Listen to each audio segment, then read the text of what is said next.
السلام علیکم ورحمۃ اللہ وبرکاتہ۔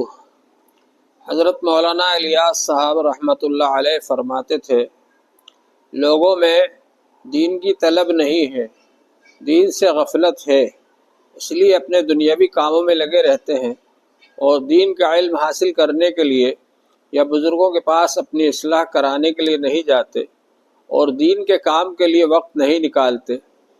اس لیے ہم نے یہ کام شروع کیا ہے تاکہ لوگوں میں دین کی طلب پیدا ہو، اور جب دین کی طلب پیدا ہوگی تو مدارس کو طلبہ بھی زیادہ ملیں گے اور خانقاہوں کو مریدین بھی زیادہ ملیں گے۔ اسی مقصد کے لیے ہم نے یہ دین کا کام شروع کیا ہے۔ اسی طرح سے حضرت مولانا زکریا صاحب رحمۃ اللہ علیہ، شیخ الحدیث صاحب رحمۃ اللہ علیہ، انہوں نے ذکر کی مجلسیں شروع فرمائیں، جگہ جگہ جا کر ذکر کی مجلسوں کو قائم کیا۔ یہ بہت ضروری ہے۔